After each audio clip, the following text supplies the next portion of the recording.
इलान और तोंग के kissing photos group chat पे देखकर जिहान आग बगोला हो जाती है। प्रैक्टिस रूम की तरफ जा रही इलान को धक्का देकर कहती है, तुम जानती हो मैं शॉलो को कितना पसंद करती हूँ। उसे डेट करने के बावजूद तुमने उसका नंबर मुझे दिया, मुझे नीचा दिखाने और मजाक बनाने के लिए। अपना गुस्सा तो वो निकाल देती है लेकिन इलान की एक्सप्लेनेशन नहीं सुनती। थोड़े टाइम बाद हम उसे कॉल पे किसी फ्रेंड से इलान के बारे में बुराई करते देखते हैं। पास से निंगजी गुजरती है तो उसके फैमिली की सिचुएशन का मजाक भी उड़ाने लगती है। इवन उसके जॉब्स को पैसों के लिए सोशल कनेक्शन बनाने का जरिया कहने लगती है। निंग तो उसके मुंह नहीं लगती लेकिन सामने के प्रैक्टिस रूम से ये सब सुन रही इलान उसका स्टैंड लेती है और जिहान को निंग के बारे में इस तरह की गलत बातें फैलाने से मना करती है। निंगजी इलान को उसे इग्नोर करने को बोलती है और जिस रेस्टोरेंट में काम करती है वहाँ उसे अपना परफॉर्मेंस दिखाने के लिए बुलाती है। उसका प्ले देखने के बाद इलान कैफे के बाहर खड़ी होती है। तोंग उसे लेने के लिए आता और ठंड से बचाने के लिए उसे जैकेट उड़ाता है। इलान कहती है उसे भी इस तरह के पार्ट टाइम जॉब्स करनी है, इससे उसके स्किल्स पॉलिश होंगे। वो कहता है इसकी तुम्हें जरूरत नहीं, तुम वैसे ही बहुत बढ़िया हो। वो पूछती है चेनफान कैसा है, उसे भी मैंने कैफे में देखा था। वो कहता है सबकी टेंशन छोड़ो और खुद के बारे में सोचो, मैंने सुना यूनिवर्सिटी में कोई तुम्हें बुली कर रहा है। वो बोलती है मैं इसे खुद हैंडल कर लूंगी। वो कहता है ये मैटर सीरियस है, इसलिए अब से कोई तुम्हें तंग करे तो मुझे कहना। कॉलेज में यही मी इलान को ऑडिशन देता देख अपने और शान के बारे में याद करने लगती है। जब वो उसे चेलो बजाते हुए देखा करता और उसके लिए प्रैक्टिस रूम ढूंढता, उसकी तारीफें करता। उसके साथ बिताए पल इतने खास थे कि उसे याद करते ही मई की आंखों में आंसू आ जाते हैं। इलान का बजाया धुन उसके पास्ट का हसीन हिस्सा है जिसे उसने बड़े ही खूबसूरती से बजाया होता है, इसलिए वो उसे पास कर देती है। पर उसे अपने टेक्निक को सुधारने के लिए हर रोज 4 घंटे की प्रैक्टिस करने की एडवाइस देती है। इलान बहुत खुश हो जाती है लेकिन जाते हुए वो बताती है शान उसे अभी तक नहीं भूला और उसे बहुत प्यार करता है और वो मई की इस बारे में थॉट्स जानना चाहती है। वो बस इतना कहती है कभी कभी एक दूसरे को शिद्दत से चाहने वाले भी जुदा हो जाते हैं।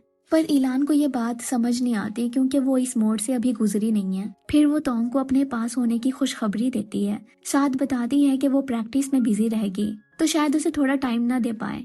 वो बताता है कि वो भी अब थोड़ा बिजी रहने वाला है क्योंकि उसे उसके डिपार्टमेंट के प्रोफेसर ने न्यूज़पेपर में उसको पार्ट टाइम जॉब दिलाने में हेल्प की है। इलान प्रोफेसर यही और शान की कॉम्प्लिकेटेड रिलेशनशिप के बारे में भी बात करती है कि वो दोनों एक दूसरे से प्यार करते हैं। ये हर कोई जानता है, बस उन्हें ही समझ नहीं आती। पर अगर कभी वो और तोंगी इस सिचुएशन से गुजरे तो वो कभी अलग नहीं होगी और खुद पहल करेगी सब सही करने के लिए।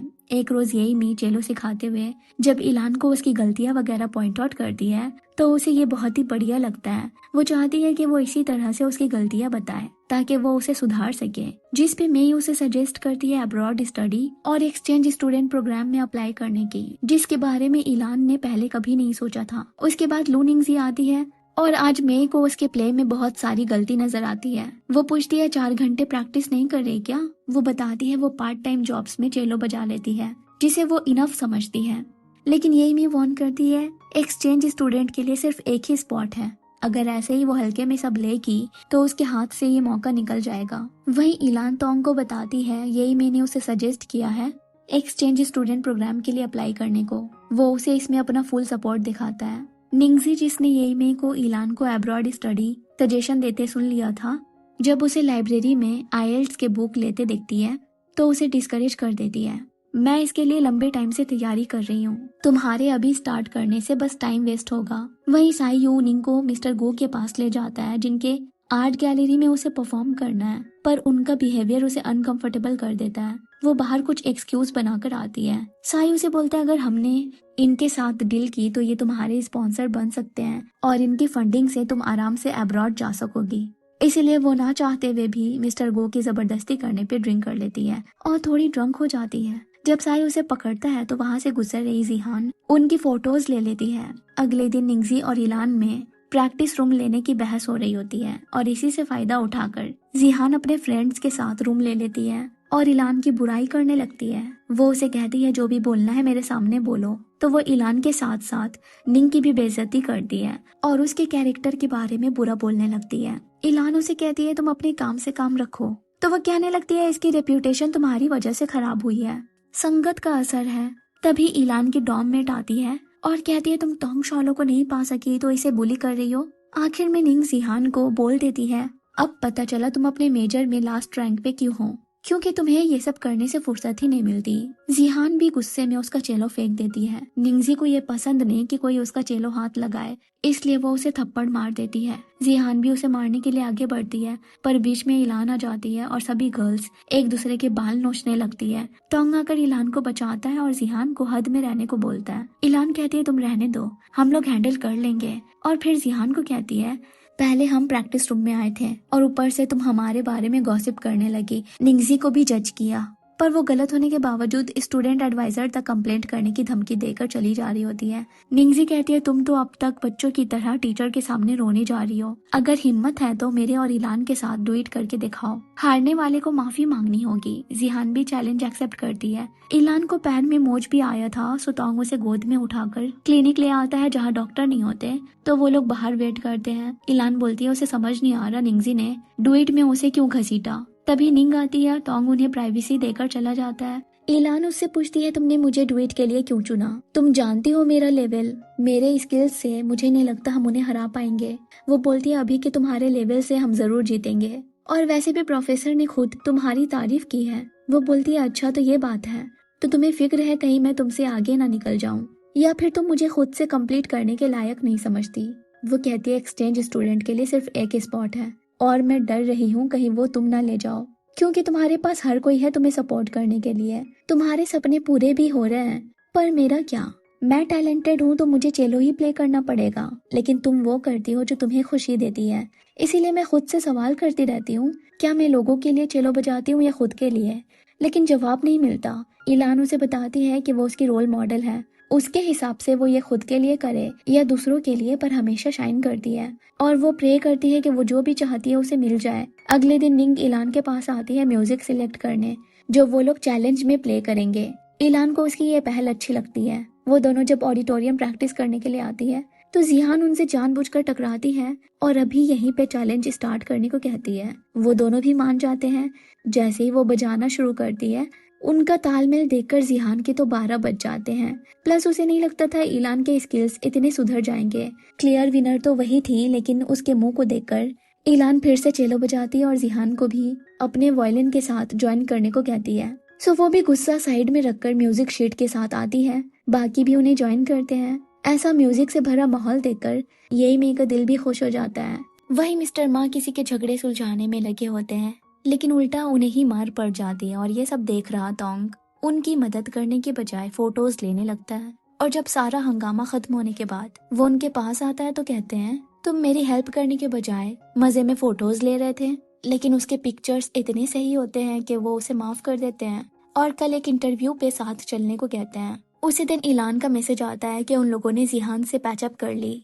वहीं कैफे में बैठे शान यही में से उसकी अब्रॉड की जिंदगी के बारे में पूछता है। वो बताती है कि वहाँ हर महीने एग्जाम्स हुआ करते हैं और वो हमेशा लास्ट रैंक आती, क्योंकि वहाँ बाकी भी उससे कई ज्यादा अच्छे थे। इसीलिए उसने प्रैक्टिस करने का वक्त बढ़ा दिया और ज्यादातर वो प्रैक्टिस रूम में ही रहने लगी। पर अभी उसे हमेशा ऐसे पढ़ाते नहीं रहना। वो ऑर्केस्ट्रा की प्रिंसिपल चेलिस्ट के लिए अप्लाई करने वाली है और अगर उसमें सक्सीड हुई तो उसे उनके साथ जगह जगह परफॉर्म करना होगा। शान याद करता है जब उसने पास्ट में एक नया घर लिया येमी के साथ लाइफ यहीं पे गुजारने के लिए। तब उसने बताया कि वो अब्रॉड जाने के लिए एक्सेप्टेड हो गई है, पर शान उसे जाने नहीं देना चाहता था। मई ने बोला बस 3 साल की बात है, पर शान के लिए ये 3 साल बहुत बड़ा गैप होता है। इस वक्त में कोई भी बदल सकता है और उसे लॉन्ग डिस्टेंस रिलेशनशिप में वैसे ही नहीं रहना था। तो मई ने कहा मेरे साथ चलो फिर, लेकिन शान ने बोला यहाँ मेरा घर, स्टूडियो, दोस्त और रिश्तेदार है, मैं वहाँ जाकर क्या करूँगा। आखिर में उसने मान लिया कि उनके बीच कुछ हो नहीं सकता। और अब जब मई फिर से जाने की बात कर रही है तो उसके जख्म मानो ताज़ा हो गए हो, इसलिए वो उसे बाय बोलकर चला जाता है। वहाँ निंगजी जब साइयू से मिस्टर गो की स्पॉन्सरशिप के बारे में पूछती है तो वो बताता है बिना प्रॉफिट के वो मदद नहीं करते, लेकिन वो उसे वादा करते हैं एक बार फिर वो उसे उनसे मिलवाएगा, इवन उनसे उसकी स्पॉन्सरशिप की बात भी करेगा। इसके बदले वो भी साइयू को उनकी इन्वेस्टमेंट दिलाने का प्रॉमिस करती है। यहाँ टोंग इलान को बताता है उसका इंटर्नशिप का पहला दिन बहुत अच्छा गया। वही सेलिब्रेट करने दोनों पार्क में आते हैं। इलान अपने थॉट्स बताती है। हालांकि वो प्रोफेसर ये के लेक्चर क्लास में सिलेक्ट हो गई, लेकिन उसके अलावा भी कई सारे स्टूडेंट्स टैलेंटेड और हार्ड वर्किंग हैं, इवन उससे भी ज्यादा। पर अब वो सोचती है उसके लिए अपने सपनों को चेस करना और छोटे छोटे मोमेंट्स एंजॉय करना ही काफी है।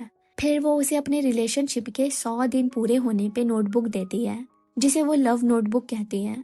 एक उसके पास भी होता है। वो बोलती है तुम्हें मुझसे कुछ ऐसा कहना हो जो तुम कह ना सको तो इसमें लिख दिया करना, और फिर इसे उसी पेड़ के नीचे रख देना जहाँ तुमने मुझे कन्फेस किया था। ये कॉन्सेप्ट तोंग को काफी रोमांटिक लगता है। फिर दोनों अपने एनिवर्सरी पे किस करते हैं। ईलान बोलती है कि उन दोनों के बीच रिलेशनशिप में आने के बाद भी सब कुछ पहले जैसा है, बस पहले वो किस नहीं करते थे और अब करते हैं। वो कहता है हमारे पास अभी बहुत सारा वक्त है ये फाइंड आउट करने के लिए। वहीं एक रोज ईलान शान की ओर देखते हुए मेंगमेंग से कहने लगती है, पता है मैं हर हफ्ते प्रोफेसर यही मी की क्लास अटेंड करती हूँ, पर उन्होंने एक बात कही जो मुझे समझ नहीं आई कि दो प्यार करने वाले भी अलग हो जाते हैं। शान बताओ ना इसका मतलब। वो पूछता है अगर तुम अब्रॉड चली गई तो शालो का क्या होगा। वो बोलती है मैं कौन सा वहाँ बसने जा रही हूँ। वो कहता है मान लो अगर तुम्हारा मन नहीं हुआ वापस आने का। वो कहती है तो शालो वहाँ आ जाएगा। वो बोला अगर उसे भी नहीं जाना और तुम्हें भी आना नहीं है तो ऐसे वक्त में ही ब्रेकअप होता है। यही होता है लॉन्ग डिस्टेंस रिलेशनशिप में। वो बोलती है जिंदगी और मौत भी तो लॉन्ग डिस्टेंस रिलेशनशिप में है। एक रोज तो मेरे लव्ड वंस भी दुनिया से चले जाएंगे, तो क्या मुझे अभी उनके साथ नहीं रहना चाहिए। इसलिए फ्यूचर का क्या सोचना। अभी अगर तुम किसी को चाहते हो तो उसके साथ प्रेजेंट में जीने में क्या बुराई है। उसके बाद में पॉइंट होता है। इसीलिए शान भी सोच में पड़ जाता है और ब्रेकअप से पहले यही में के लौटाए पेंडेंट को लिए उलझन में होता है। और आखिरकार सोच विचार करने के बाद वो यही में के पास आता है कहने के वो उसके साथ फिर से रिश्ता शुरू करना चाहता है। वो बोलती है एक न एक दिन मैं चली जाऊंगी, उसके बाद क्या। वो कहता है तब का तब देखा जाएगा। मेरे को उसका ये बदला हुआ रूप बहुत अच्छा लगता है। वहीं टोंग एनिवर्सरी मनाने ईलान को खुले मैदान तारे दिखाने का बोल कर ले आता है, पर वहाँ एक ब्लैक स्क्रीन रखा होता है। वो प्रोजेक्टर में उसे उसके मोमेंट्स दिखाता है जो उसने अपने कैमरे में अब तक कैप्चर किया था, चाहे वो मिंगमिंग के साथ हो या उसके फ्रेंड्स ग्रुप के साथ। जब भी वो हंसती मस्ती मजाक करती वो सारे मोमेंट्स इसमें थे। वहाँ से जा रही निंग भी ये देखकर हंसती है और साथ ही उदास भी हो जाती है क्योंकि ये पल उनकी जिंदगी में कभी वापस लौट कर नहीं आने वाले।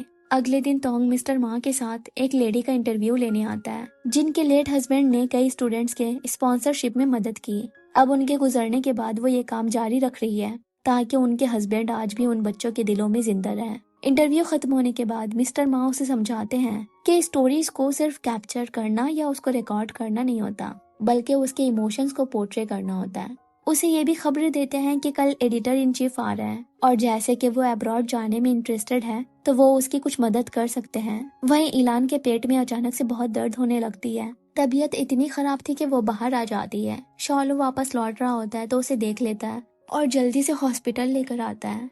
ईलान को फ्लू हुआ होता है। उसे ड्रिप लगाया जाता है और एक दिन के लिए हॉस्पिटल में ही एडमिट कर लिया जाता है। टोंग उसके लिए बहुत से हीट पैक्स और हॉट वाटर बैग ले आता है। ईलान उसे कहती है तुम बहुत अच्छे हो, हमेशा मेरा ध्यान रखते हो, एक दिन मैं भी तुम्हारा बहुत ख्याल रखूंगी। उसे टोंग को हक करके सोना था तो वो उसे बेड पे अपने बगल लेट जाने को कहती है। वही निंगजी मिस्टर गो के स्पॉन्सरशिप के लिए उनके साथ बहुत ड्रिंक कर लेती है। अब उसकी हालत खराब हो रही थी और वो उसके पीछे बाहर आकर उसके इस हालत का फायदा उठाना चाह रहे थे। तभी चिनफान उन्हें पकड़कर निंग से दूर हटाता है और उसके लिए पानी रख कर चला जाता है और वो बस उसका बैग ही देख पाती है। अगले दिन टोंग को याद आता है आज उसे एडिटर इन चीफ से मिलने जाना था। सो वो मिस्टर मा को कॉल लगाकर बताता है कि किसी इमरजेंसी की वजह से आज आने में देर हो जाएगी।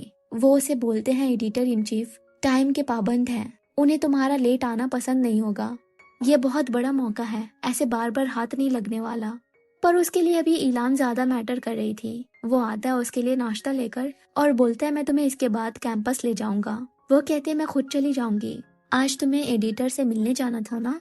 वो झूठ कहता है कि उसने उनके साथ मीटिंग रीशेड्यूल कर ली है। निंगजी बारिश में खड़ी एक कपल को देखकर चेनफान को याद करने लगती है। जब भी मौसम खराब होता तो वो उसके लिए छाता लेकर आता। दूसरी तरफ शान येमी के साथ न्यू ईयर मना रहा होता है और उसे अपने प्लेस पे मूव इन कर लेने को कहता है ताकि वो उसे रोज देख सके। वहीं बाकी हमेशा की तरह स्कूल आते हैं फायरवर्क्स जलाने, जिंघाओ भी होता है।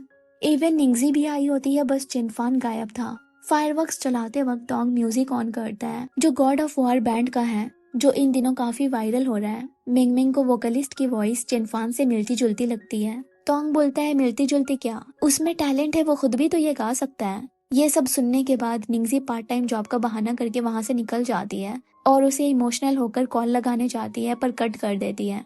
यहाँ सब न्यू ईयर विश मांगते हैं। मिंगमिंग को चाहिए नया बॉयफ्रेंड।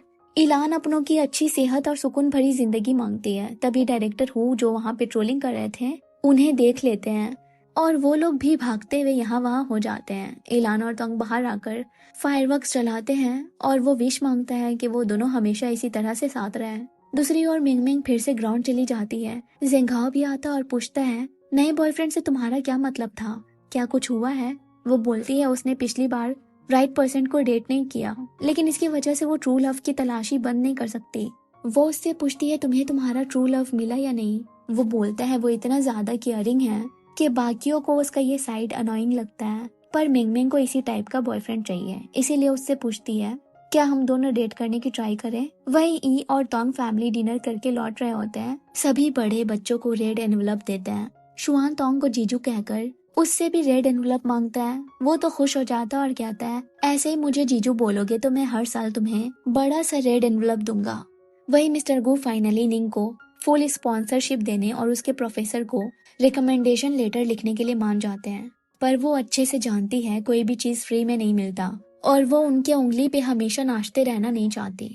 इसीलिए उसे ये पैसे लोन के तौर पे चाहिए, लेकिन गु और साई उसकी बात काट कर उसे ड्रिंक करने पे मजबूर करते रहते हैं, इतना कि वो अपने सेंस में नहीं होती है।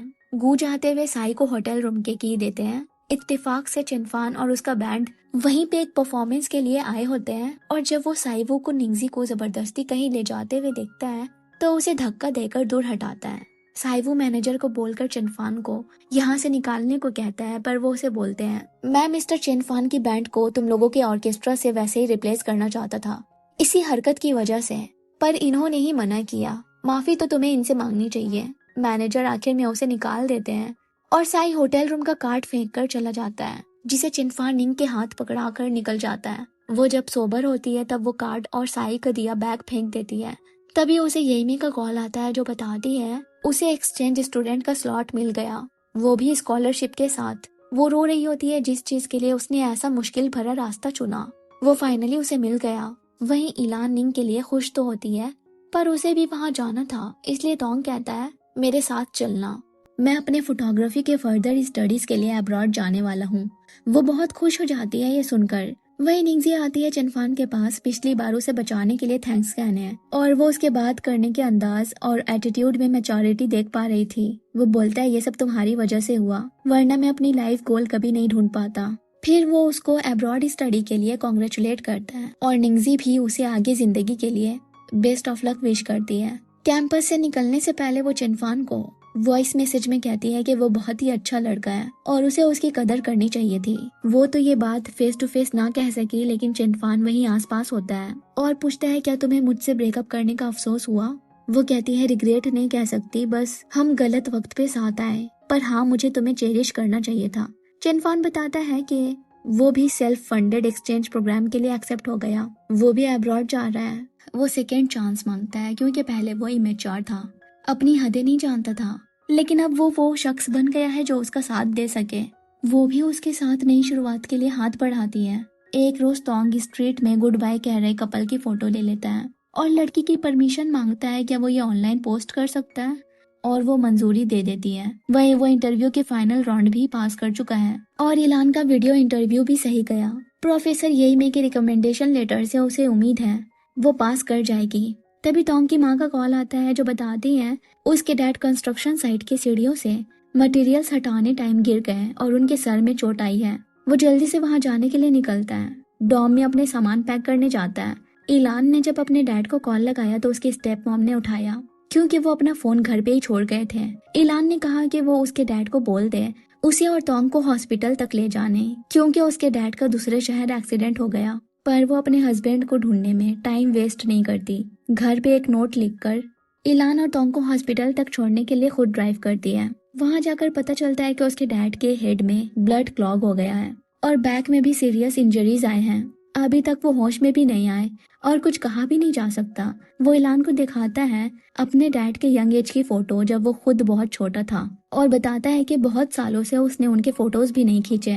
वो कहती है जब वो उठेंगे तो उनकी ढेर सारी फोटोज ले लेना, पर उसे डर है कि वो अगर कभी नहीं उठे तो। रात में वो अपने डैड से बातें कर रहा होता है कि उसे फोटोग्राफी इसलिए पसंद है क्योंकि उन्होंने उसे पहला कैमरा गिफ्ट किया और इससे अच्छे बुरे पल कैप्चर करने को बोला। अगले दिन उसके डैड आखिर में आंखें खोल लेते हैं और डॉक्टर भी बताते हैं कि इनके वाइटल्स रिकवर हो रहे हैं। जहां वो पहले छोटे शॉलों को कंधे में उठाया करते हैं, अब वो उन्हें अपने कंधे में लेकर व्हीलचेयर पे बैठाता है और उन्हें बिजनेस के टेंशन लेने से मना करता है, क्योंकि अब से वो ये सब हैंडल करेगा। इसलिए वो इलान को इन्फॉर्म करता है कि उसे कैंपस आने में थोड़ा वक्त और लगेगा। वहीं एक और खबर आ जाती है कि जिस कपल की उसने फोटो ली थी वो ट्रेंडिंग पे चली गई और वो आदमी मैरिड निकला।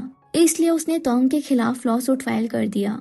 मिस्टर मा भी उसे बताते हैं ये मैटर बहुत ही सीरियस है। तोंग ने बताया उसने लड़की की परमिशन ली थी, लेकिन दिक्कत ये है कि ये वर्बल कंसेंट था। इसे कोर्ट में प्रूफ करना मुश्किल होगा और ये उसके करियर में बहुत बड़ा ऑब्स्टिकल हो सकता है।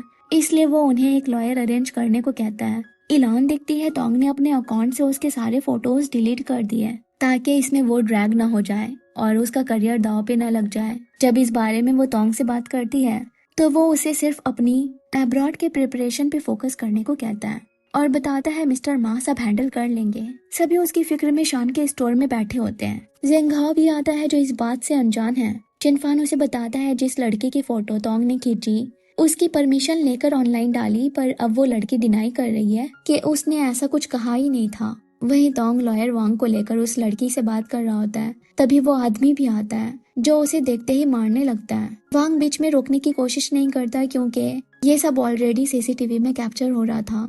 अगले दिन लॉयर उसे गुड न्यूज देते हैं कि पार्टी केस वापस लेने को तैयार है। उसका मार खाना बेकार नहीं गया। तभी वो इलान का मैसेज देखता है जो बताती है उसे इनरोलमेंट नोटिस आ गया। उसका पूछती है तो उसे वहाँ से अब तक कोई जवाब नहीं आया। वो उसे मैसेज भेजता है कि वो आज कैंपस लौट रहा है। इलान अगले हफ्ते अब्रॉड जा रही है तो उससे पहले दोनों साथ में टाइम स्पेंड करते हैं, साथ सनसेट देखते हैं। पर जिस स्टॉल से इलान को नौगट लेना था और अपने नए विशेष लिखने थे वो बंद होता है। तोंग वादा करता है विंटर को ढूंढकर नौगट कुरियर कर देगा। फिर वक्त आ जाता है उसके जाने का। वो सभी से मिलती है। तोंग की माँ इलान को बताती है उन्होंने उसके और शॉलो के लिए डाउनटाउन में एक अपार्टमेंट खरीदा है, इसीलिए शॉलो से टच में रहने उन्हें कहीं न कहीं फिक्र है वहाँ जाकर इलान कहीं उनके बेटे को भूल न जाए। वहीं तोंग उसे वहाँ अपना अच्छे से ध्यान रखने, टाइम पे खाने पीने को कहता है। वो भी उसे वीडियो कॉल्स के थ्रू बात करते रहने को बोलती है और साथ ही फीमेल फ्रेंड से दूर रहने और अगर टाइम मिले तो उससे मिलने अब्रॉड आ जाने के लिए भी कहती है। फिर वो दोनों एक दूसरे को टाइटली हग करते हैं। उसके बाद इलान उसे बाय बोलकर अपने डैड के साथ एयरपोर्ट चली जाती है। रात तक वो उस वेंडर को रीच आउट करता है, लेकिन पता चलता है वो किसी फैमिली मैटर्स की वजह से वापस नहीं लौटेंगे। सो वो उनसे एक फेवर मांगता है।